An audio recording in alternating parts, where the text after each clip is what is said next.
希望我的人生阅历对你们的分享而言是可以有一些吸收，但是有一些经历是希望大家不要跟我一样。2年前也就大概这个时候，21年的12月20号是我女儿离开人世，她那一年是22岁。如果现在我都知道这些东西的话，我的决定可能会跟当时的决定不一样。最大的就是你难决定，你就想把她救回来，可你没有想到救回来以后，他的医疗过程，你看着他之外，他自己醒了，他也自己体会到他人生的巨变了。那时候生理跟心理已经非常的错综复杂那种感觉。眼睛一张开的时候，他已经人不像人了。我很难形容他自己当下看到的样子，从来没有像我们看到我女儿那个眼神一样，好像是突然天上降下来的人。当然醒的时候，我就跟他想讲什么，他就写了 I L U I love you。这时候当下你就知道他回来了。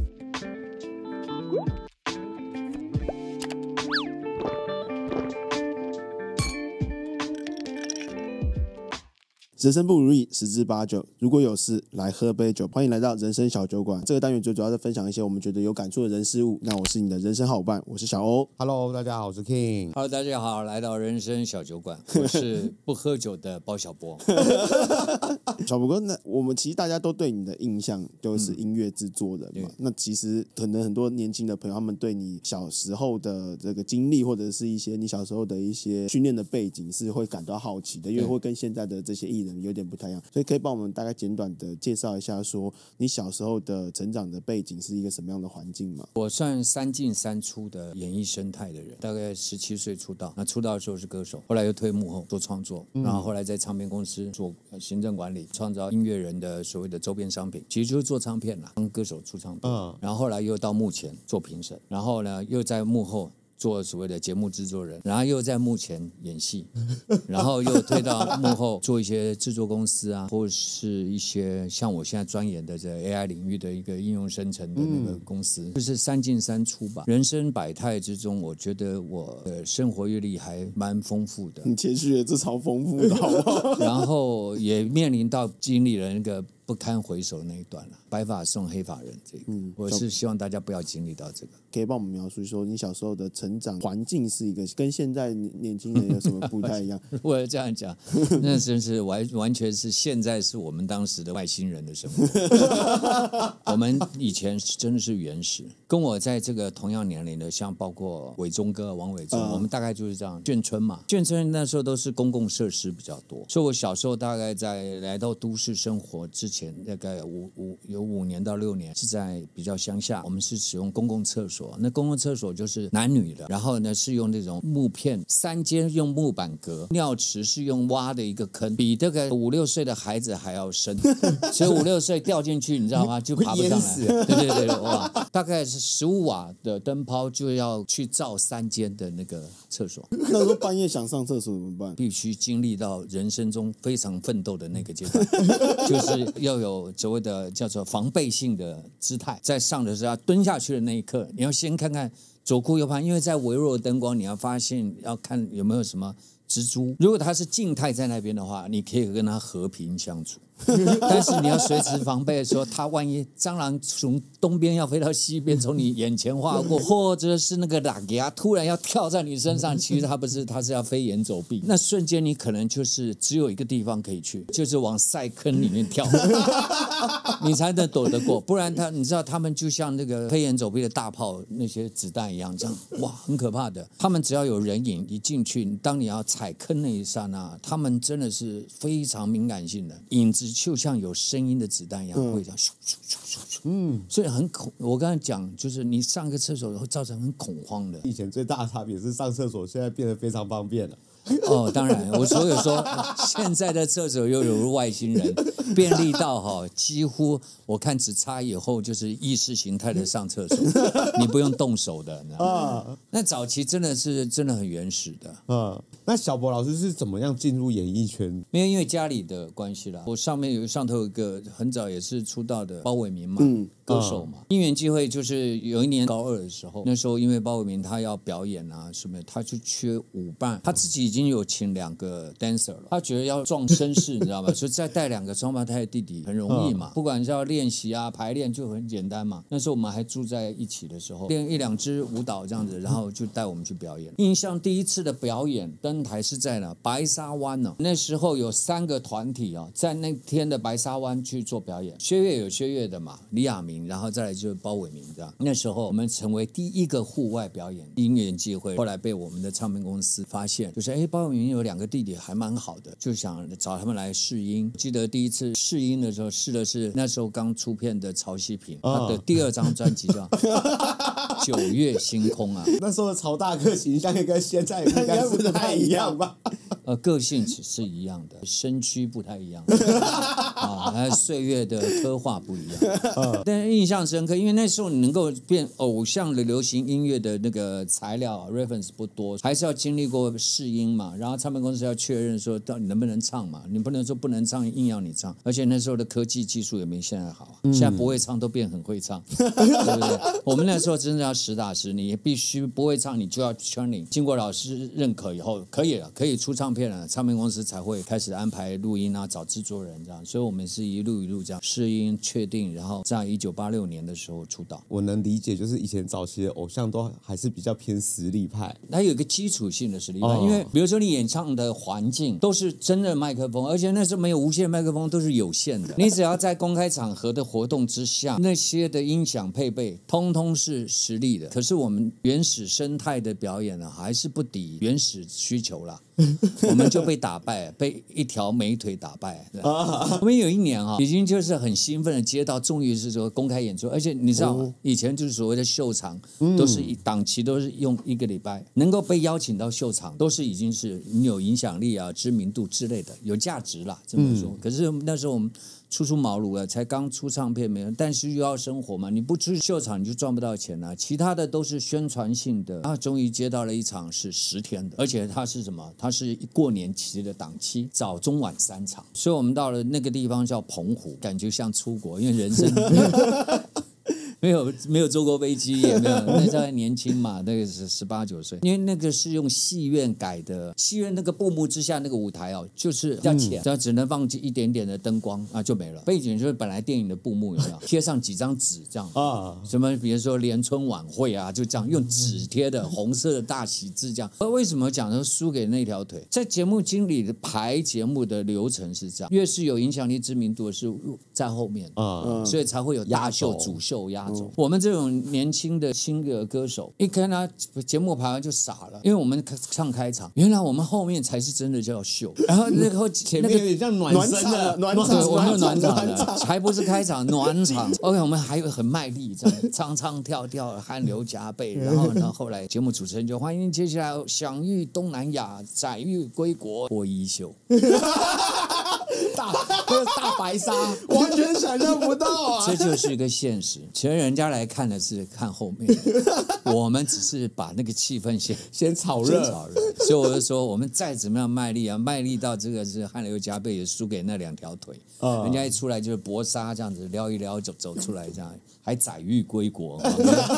他们是载誉归国，我们不算后起之秀啊。这就是我们当时出道的经历过，因为那时候的表演文化跟环境是这样。对我们来讲，我们真正想做的是有创意的，比如说歌词自己写，然后我们的表演是自己设计的。后来我们在出道的都有很完美的包装啊、行销啊，像小虎队这种，而且就是日本文化 copy 过来的那种少年队，而且一个人后面还要跟一个助理，这种我们没有的，我们要自己上通告，自己骑了摩托车，然后自己化妆，自己接通告。我们上节目的时候，那时候歌曲自己做，自己编曲，所以我们要带那个所有的 MIDI 的器材上节目表演。电视台只有3台，3台都有自己的大乐队，能够上3台的节目是不容易的，除非你有身份地位。以前叫做什么歌星，不叫歌手，歌手才比较像自己来的，歌星是真的是能够上到这个光芒万丈的电视台，就已经有一个的 level 在那边。于天就是个歌星，李亚平就是歌星，叫歌星。星秀，我们叫歌手。那我们上节目的时候，我们就自己带乐器，自己带那个电脑来被骂。就在台内，他们没有办法接受这个文化。为什么？我有乐队你不用，你是瞧不起我们乐队老师吗？你的电脑要插电嘛，然后他音响要接 PA 嘛，现场音控他为了你啊什么，在你不过就是3分钟4分钟的表演，你没办法自创的东西有得到伸张了。我们上节目上到比较知名的节目啊，你要被审核，因为那时候我们唱歌都要过审的，新闻局要过审，你要有过审的批号，你才能公开表演。那时候的3台都属于官方的，能够上官方节目的都要有报批的，要审核的，要审过的。那所以呢，那时候我们上节目其实很难的，你90%上到那节目都是被要求表演的内容，他希望你来就是唱唱跳跳。为什么第一退就是要坐在幕后，就是我们再怎么多想都没有用。为什么？环境不允许我站在那边像木头唱歌的才叫歌星，我们是所谓都是靠自己来的，然后就不能成为歌星，还要被人家选择性的使用。所以以前都叫创作歌手，那是还是后来，还是后来啊。我们那时候叫做多此一举，你给人家麻烦嘛，人家要你就唱你们那一首很好听的啊，不会就是跑向前跑，所以这大家误解了嘛。跑跑也不是我们的啊，那是包伟明的。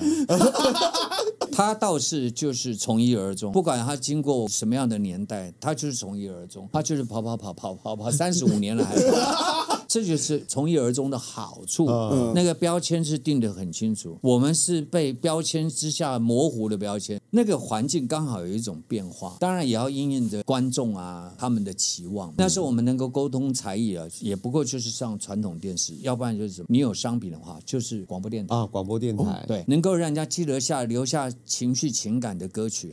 就是靠这个2个媒体投资。你才有了，因为听了广播电台哪个节目，然后放到那个陈淑桦一首歌的时候，爱上了这首歌，也想起了我们付出的那种文化的那种情绪。可是现在呢，创作歌手再怎么做的歌都不会有隽永，为什么？因为你听歌容易了嘛，受众群众选择性很简单嘛，就像现在下一秒他已经转台了，他忠诚度很低嘛。我觉得现在跟以前最大的差别是，其实我那一天还在跟我朋友聊，你到现在你都还会觉得以前的某一些歌还是会想把它拿出来再听，现在歌便是你当下听好听，可是我都觉得它好像变得没有那么耐听。现在只求辨识度极强，但是你知道吗？你没有深刻度，都是昙花一现的，没有情感建立的基础啊。以前真的我们要坐公车跑到西门町哪一家店，然后找了1万个所谓的 CD 片还是卡带才找这首歌，还要纠结了半天，哇，好贵哦。我讲的是我们出道那前10年，完全是黑胶这个卡带。开计程车是什么带？匣式带。你有没有知道匣式带？16首歌，体积大到就是我们一般来讲就是计费表的那个大小。你只要出到这2样就是歌星了。黑胶照片啊，你的相片在那上面，那个是多可贵的身份啊！现在很多年轻人也在收集黑胶唱片。那个就是叫经典，愿意收集的那真的就是重度玩家，他是对那种产物是有情感的，他没有活在那个时代，但是他想追溯那个历史的画面，有没有？就像现在来讲，很多东西可以重建，利用 AI 技术可以重建，因人而异，每个人的需求不一样。为什么想重建？是希望建立的是你的情怀，因为你没有度过那个环境，还是说你想要投入再看一下现代跟过去的历史是不是可以把它重叠？我比较好奇的是，包大哥的从早期的演艺圈到现在的演艺圈，到早期的所谓歌星歌手，到现在你看，大家自由度也都变高了，他不再可能需要只有被束缚在以前的3台，甚至他现在自己发表他自己的东西就可以丢到所谓的网络平台。在这样的演变之下，以一个资深的前辈来看，是有哪一些缺点，或者是哪一些优点吗？优缺点其实已经浅显易见了。我们那个年代是被规范的，死死的，一个萝卜一个坑。你要做歌星的名额，当然就是你前面不退，你后面进不来嘛。所以相对的，你所有能够呈现传递的，你就算创意性再高，它还是被限制说这时候不适合，不追求流行度。流行是都传递到你也会，你也会，你也会，才造成流行化。所以我们经历的就是说，流行文化的不断经过朝代的洗刷冲洗之后，现在才是考验优缺点。讲到现在。在来讲，现在的媒体，不管你从创作、表现到释出到传递，很自由嘛，它的东西就是快速便利。可是问题，它的缺点是什么？你记不住啊。我讲一个最简单的，如果你们都经历过谈恋爱，谈恋爱是让人成长中最深刻难忘的。你只要有建立情感的，都是难忘的。尤其第一次，你第一次进到电视台，你就很容易就是在这个电视台的表现，刻画出那个情感的表现。你现在恋爱已经谈了很多次了。就像现在 YouTuber 我们要做节目，你做 YouTuber 哇很兴奋，对不对？你想你现在跟你一样 YouTuber 有多少？超多的、啊，超多的啊，多到数不清了。三台表现的不同特色就是它比较综艺、比较戏剧、比较新闻，三台各有核心的节目，所以你上那个台你有核心定位。可是现在 YouTuber 你要成为新闻主播的人是很多嘛，好处是说每个人都可以成为主播，你只要有这种媒体，你只要懂得操作它，就规划它，你就可以表现出你是一个主播。可是缺点是什么？就是记不住嘛，因为你行。它就没有门槛了，这是必然的。所以我觉得说，告诉现在很多的 YouTuber 源远流长，做好的值的方面坚持。虽然起步是被关注是很辛苦，以前就讲一句话，很早，我30年前、40年前就告诉自己很多好奇的同学，就是说这个行业只求一件事，撑得越久，赢得越多。一杯卡卡固都厉害啊，对的。但是呢，那你要经过考验，就是你能活到现在，台湾的民主开化是非常非常的快速，你当然要强烈吸收，不好你要懂得立即判断，越是有经验是可以增加你对判断的好坏，取决于你的执行力的。所以我才觉得说，活到你说我阅历丰富、经历丰富，我只能告诉我身边的人，包括告诉我自己，每个人会经历不同的令人深刻的事情。可是呢，如果你要活下去，对明天活下去的意义，你要现在就开始做判定。那小波哥问一下，就是最近网络上最红的就是一个叫做大嘻哈时代，对现在的这种嘻哈音乐，你有什么样的感想？除了做音乐，从音乐角度来讲，我是第一个最早做嘻哈的。做幕后嘛，幕后嘛。你知道我们在幕后的人做音乐是无远弗届的，音乐没有音乐语言的隔阂，你就不听。我什么音乐都听啊，包括最传统的印度的音乐也听。曾经有一个时期，印度的音乐的那个节奏胜过于非洲节奏。嘻哈从街头文化变成种族文化，变成国度的一种语系文化。现在的嘻哈就有点像这样，它已经不止于街头。这个街头文化是50年前的美国的街边文化，而且它是从黑人种族的街边文化出来的，变成东西两岸的一个就社会现象，就是有点社会主义的黑社会对抗他们的社会的人生百态，然后开始他们做了一种所谓的漂白，唱嘻哈不是黑社会，唱嘻哈也可以成为富家子弟。所以为什么黑人的种族文化要张扬，就是有些是自卑性张扬，因为这就是他们对现况的不满。所以大嘻哈呈现的就是现代生活的一个镜像，所以变成音乐类型，变成他的态度。以前没有大嘻哈主义的时候叫做摇滚，大嘻哈就是反映着社会现象的一个所谓的主义，它是来自于没有规范之下的创意。为什么念唱？以前念是不能成为旋律的，就是我们讲唱歌一定要有什么歌词歌曲，对不对？很多人搞不清楚歌词歌曲，那请问编曲是什么？歌词是有字形的、有听觉的、有血有泪的情绪的制造的，叫歌词，那个是文字情绪。旋律是一种灵魂，是勾引你跟传递你声音的一种叫做灵魂性的旋律。另外一个呢，就是编曲，是你刚刚我上述的这2项的衣装叫做风格。你穿的是洋装还是西装？所以编曲是这样。所以我就说回来，大嘻哈它是没有这种束缚的。包大哥之前做的嘻哈都是哪一种类型？好，我就先讲，我第一个先开发的嘻哈比较清楚的，一个叫歌手，一个叫团体。那时候我们帮他做要转型，所以从流行歌干脆第2张把它做嘻哈，叫陈小春。那种专辑叫 That's Mine， 那是我爱的人的之前的专辑，应该是之后了。我爱的人是周杰伦还没出道写的歌。那时候99年我就拿他那首歌让陈小春。另外一个是在2002年的时候，那时候我就把它放在我唱片公司，因为我觉得嘻哈已经成熟了。2000年之前，千禧年之前，没有任何一家唱片公司敢做嘻哈。为什么？因为那是分众的。大部分还是存留在张学友啊、陈淑桦这些，你知道都会女性男子啊，所以嘻哈是地方的分众音乐没办法像商业流行的音乐可以一卖就10万张、20万张。所以那时候，但是我觉得是时候沟通地域文化，而且它是一个东西交流的。你嘻哈的内容你不能讲的是外国文化。后来我就做了 Magic Group， 然后就设计 Group 里面有 Magic 弟弟。哇，屌粉丝，你要知道我们这些幕后的发行，比如说后面有所谓出品人嘛。制作总监嘛，我制作总监是做什么？就是开发音乐商品，开发音乐就是歌手周边商品，找什么样的制作人，找什么样的歌给什么样的歌手唱，那歌手该唱什么样的歌词，什么都是由我们来去做规划的。我们现在提报给公司要不要发行这张专辑，或者是我们每一年至少有1到2张的新人的发行空间。除了那些什么已经在市场上赫赫有名的，比如说我们已经开发出了孙燕姿啊什么什么的，但我的角色就是要开发商品，开发商品。所以 Magic Group 当时也是，因为他唱的是闽南系，你知道冲突是我们是西方的华纳唱片，都是比较是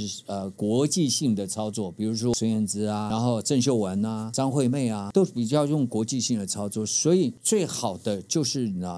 逆向思考。我说更要地域文化。就闽南嘻哈，完全没有人呢，而且还 group， 对不对？而且他还是来自于知名的早期的偶像团体 LA Boys， 洛城三兄弟，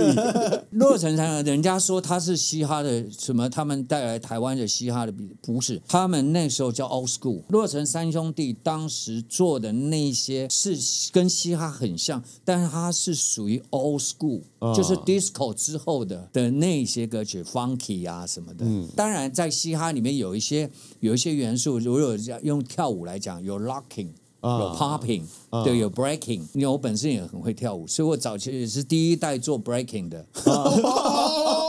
还上了节目，坐大风车。所以音乐流行其实有很多东西是顺应的环境，还有一个东西方的音乐文化的冲刺交流。为什么永远引领的只有3个国度的音乐是最快的？美国、英国、日本。因为他们有交流，他们有建设，有刺激，有冲突。King， 你以前有听嘻哈音乐吗？我超嘻哈的啊，从国小就开始听啊。以前就是听 MC Hammer，OK， 比较看的比较多的感触，其实是他以前其实是一个很小众，而且通常对爸爸妈妈来讲，听这种歌都是坏小孩。对。它就是一个社会主义批判性嘛。其实嘻哈呢也造就了另外一个出口，强化另外一种曲风的所谓的那种深入性。后来 R&B 就是因为他们，R&B 会更变成有情感，像 Mariah Carey 啊这些，像 Whitney Houston 他们唱的 R&B 就真的是引人入胜，然后那个情感的投入，因为它是真正旋律上的，任何东西可以存留到流行，它就是影响到你了。就是真的有流行的迹象，我就觉得是根据人类的进步，比如像刚刚讲的，其实我觉得早期资源匮乏，反倒在那个时候可能是创作力跟想象力最爆发的时期，最丰沛。对，到现在所有东西好像取得的太简单的情形之下，反过头大家又去追寻它最干净、最 pure 的那个时候，我觉得那个年代其实是蛮难再回去的一个时期。你那个时空场景蛮难再回去，但是现在来讲，对我而言呢，有很好的有 AI 可以解决。现在我们的运算能力跟技术能力啊，就是500年现在还是小巫啊，因为以后量子化的时候，你5000年都可以。小波老师，我没有记错，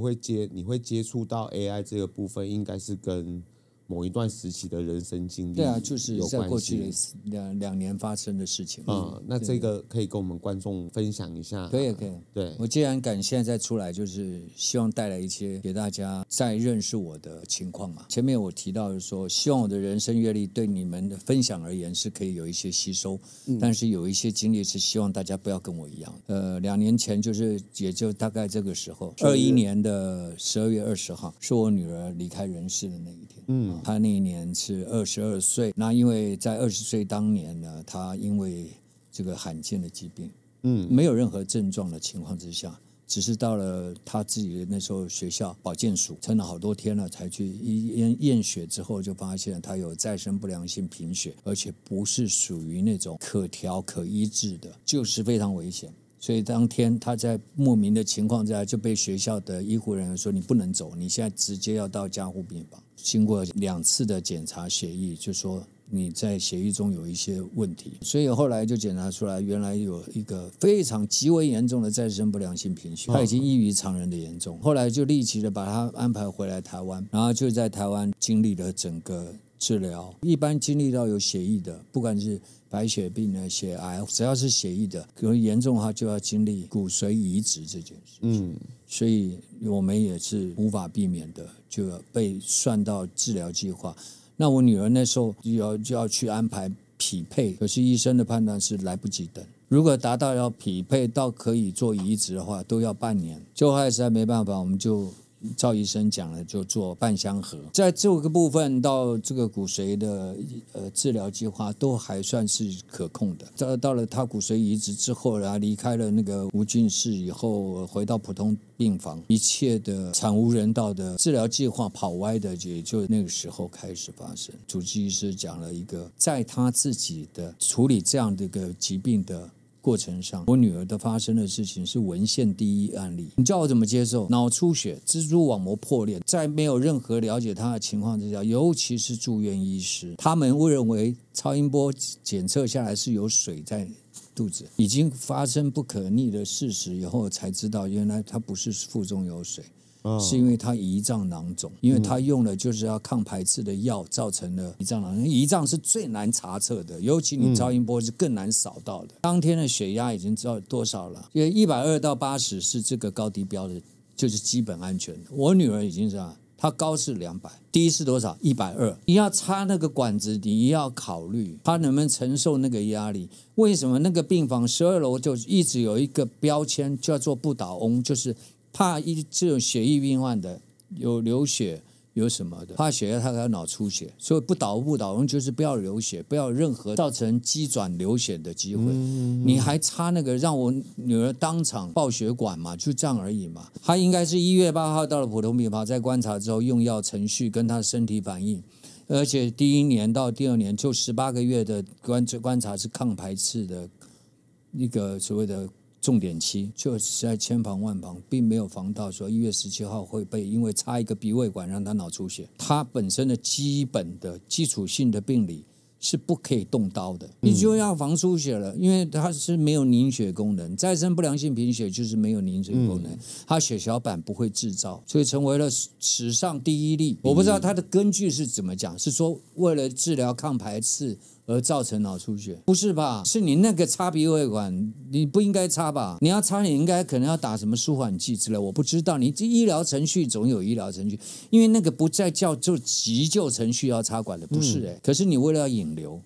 你引流之前，人在好好的情况之下，你人的机能状态，你难道不去判读，然后再去做措施吗？欲哭无泪就算了，事实就是这样了。你要去跟他闹，然后去。我们哪有那个多余时间啊？你当然就是随旁在侧，不断的盯着你现在怎么办？你要不要做？医院就是这样，他们就是说这个人要救，怎么救？最后还是会你就要救吗？丢给家属啊。我记得那一天发生事情的时候，那时候其实下午其实就有一次的状况，我女儿那时候还可以下床，坐到那个所谓的那个轮椅式的排便的那个，她只是因为稍微出了一点力量，然后突然癫痫，两手一伸就晕厥过去，晕厥过去了，马上就采取了插管，但是有先打那个类似舒缓的什么，那时候我刚好在地下室的food court吃东西，哎呀，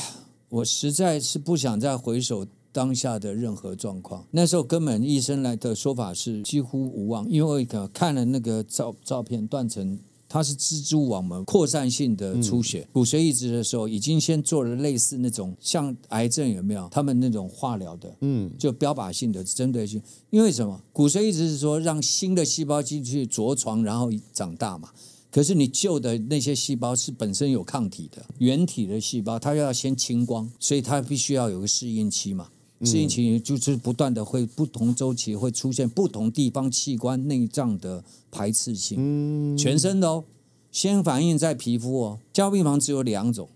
进加护病房急救之后送回普通病房，要不然就是上天堂。你就知道在7个半月为什么住加护病房 ICU 可以住到7个半月，因为它有很多很多东西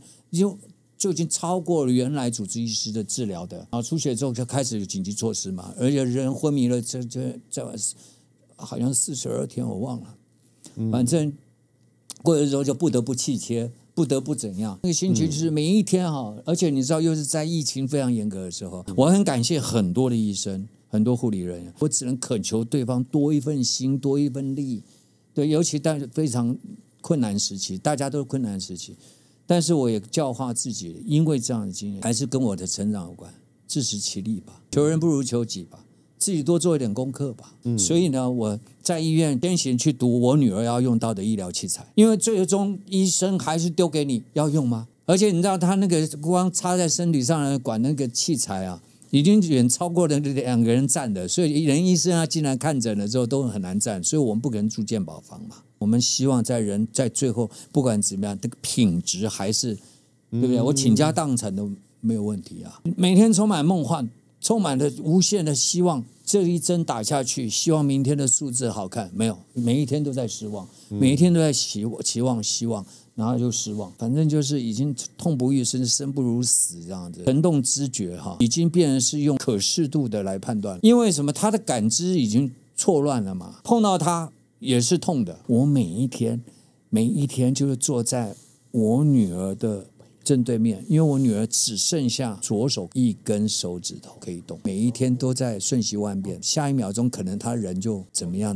每天在面临这种事情，见到的现实你又没办法说任何情绪化的去面对，在那环境要你等就是你等。其实当我女儿离开人世间之后，我就已经没有多余的情绪反应，我知道她还在的是什么？希望我跟我太太都很好的那一面。其实老师这也是活着人的自我解读而已啦，自我安慰吧，我这样讲。我们不知道他这种离开的人他们到底去了哪里。我最早读博士班也是因为鼓励我女儿继续升学她的牙医的这个部分，因为她考上了以后，我就说我也考上了博士班，然后她妈妈就分享你爸爸考了博士班，然后她说哇好棒哦，这样以后我们家有2个 doctor，一个是学术界，一个是医学的。我为什么现在还没有放弃我的学业？我接下来读是为了要完成他不能完成的遗愿。连他后来离开之后，我就钻研在我刚好把他成为我在学术在我女儿的遗愿上面去做的 AI 生成应用的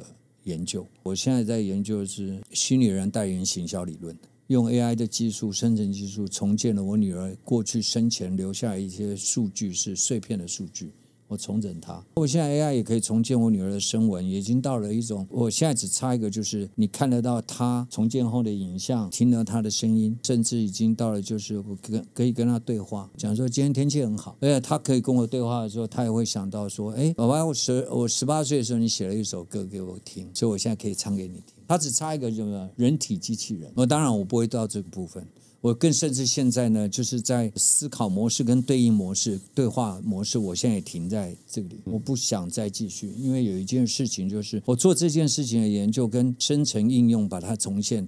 我做这些东西的新科技的产生的这个数位化的所有东西，它还是希望有健全的法律同时跟得上。把我女儿这东西用 AI 重建，只是我个人，有人在伦理上面是不赞成的，我绝对相信他这样讲的话。但是要站在我们刚刚讲了这么多流行音乐元素，你要看环境。我只是想说，大家都会面对到生离死别这件事情，悼念逝去亲人的方式，从传统我们有一些风俗民情，那传统到现在，就像以前电视是立体的，现在是平面的，到现在变成是透明的，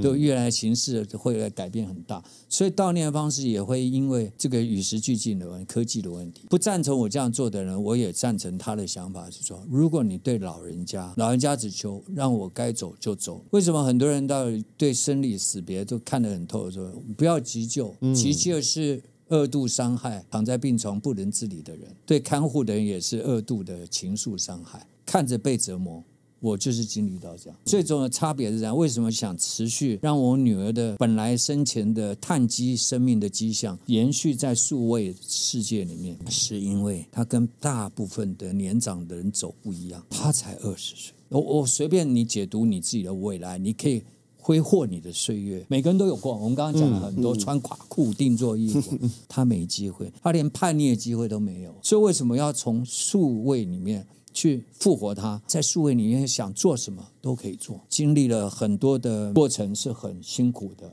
而且有点对牛弹琴。我们现在在不同时空里面，彼此还可以看得到彼此。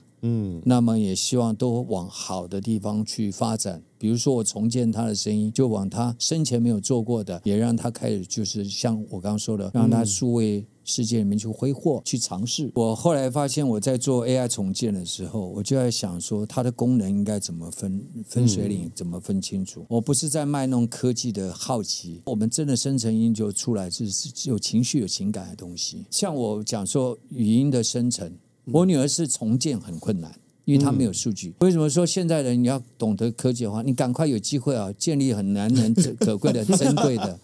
你就可以先建你的模型，不需要等到你死啦。等你死之后，那种再拿来用，那是另外一种价值，另外一种我们讲说遗产。比如说你有疾病的，有长期的、预期性的一些治疗而造成你语言障碍的，可以先留下这些参数，留下这些数据。如果当年那个 Hogan Steve 他本身有这种语音建模的话，他就不用电脑帮他说话了，他可以用他自己的语音的声波。那我在讲，如果比如说你有口腔癌的，比如说你有这个口腔治疗的，能不能造成后来慢慢你有失语的情况？中风也是一种嘛，会造成语言的发展。我都已经研究到了，就是采样你的声波，你可能讲话是模糊不清，但我用你的声波建立清晰可听的。我还是有一个希望告诉大家的是说，以后这些东西可以并存的。我也希望大家能够更加的珍惜。年轻当然不敢苛求你珍惜啦，可是当你年纪越来越大之后，你才更懂得故中滋味，就是珍惜。要珍惜那些难得的，要珍惜与小孩的相处，因为小孩的成长只有那么一次。像对自己的亲人，如果有一些长期的慢性病，客户跟关护的立场上，也要把自己个人的情绪收下，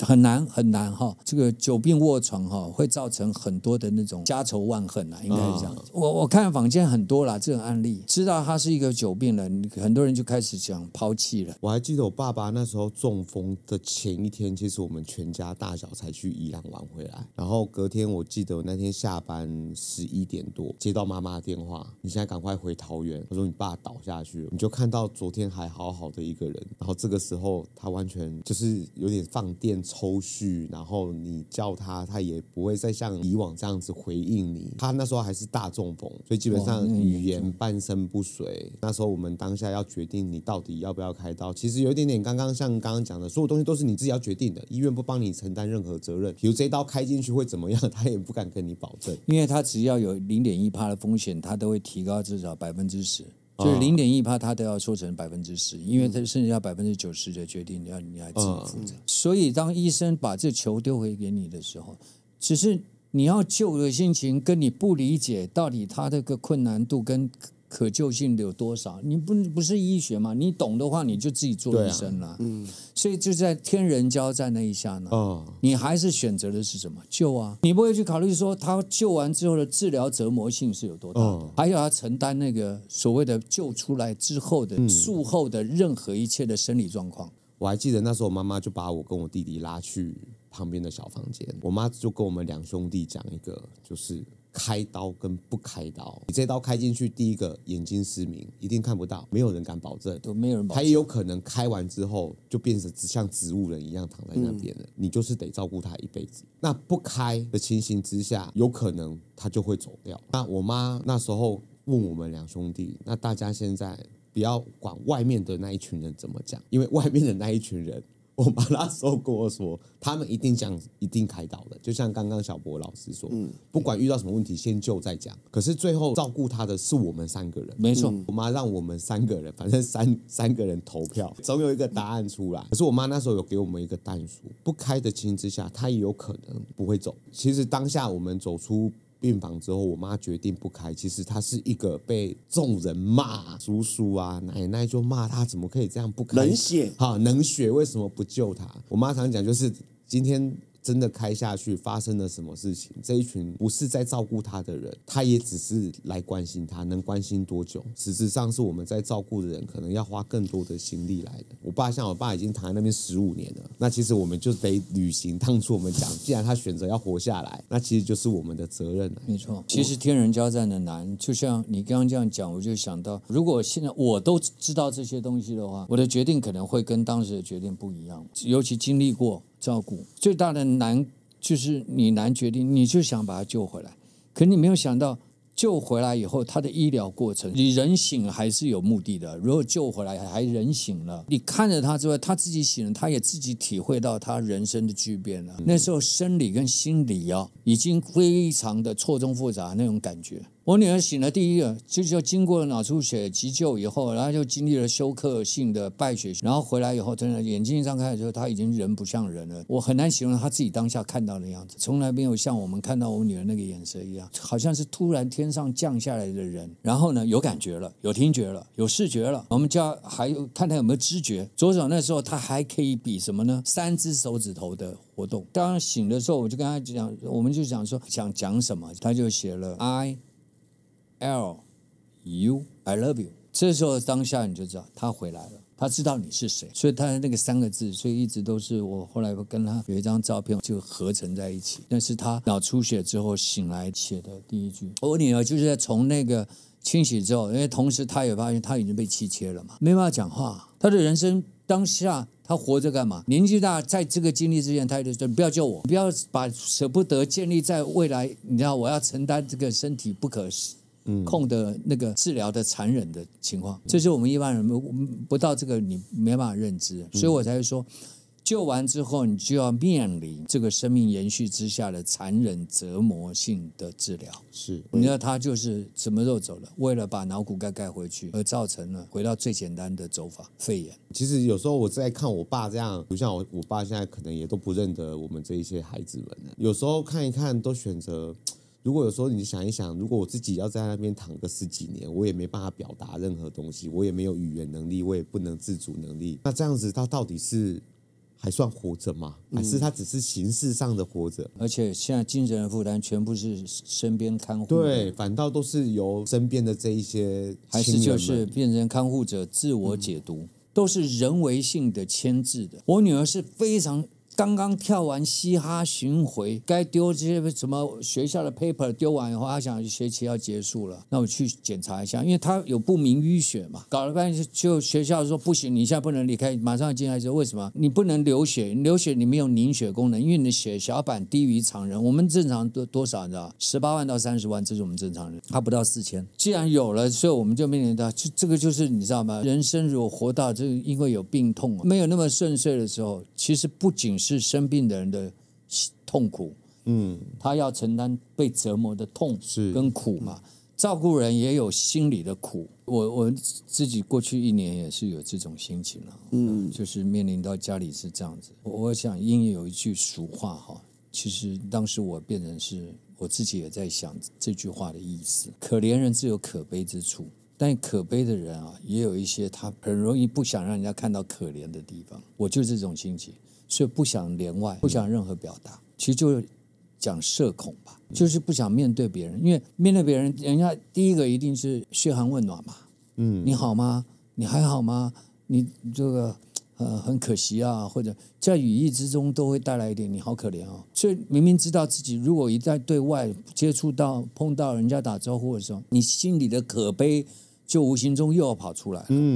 你又不想，你想好好的像正常人没有发生过任何一样这样出来面对大家，可是也很难。为什么？大家第一视觉一看到你就是哇，然后你好吗？怎么样？你 OK 吗？你要当没有发生过，自己就是被人家可怜的那个立场啊，是不可能消失的。如果你消失了，就表示你那最伤痛的部分你已经遗忘的可能。可是不可能嘛，这种切身之痛啊，我相信我们自己身亲人的这种切身之痛是不可能一辈子，你就在活着的呼吸的时候都不可能忘记。我就当一件事大家都关心，只是不需要有过多的一些你知道表现，再解读，我们不需要再去解读了，都收到了，都关心。但是我现在最大的用意是说，我能够把自己的心态怎么样去，不要在我刚刚讲说用怨天尤人的方式去生活，我找出人生的动力跟意义，转个念比较对，就是比较正面的去看待。为什么？我把自己活好了，就等于是对我女儿是有共通的一个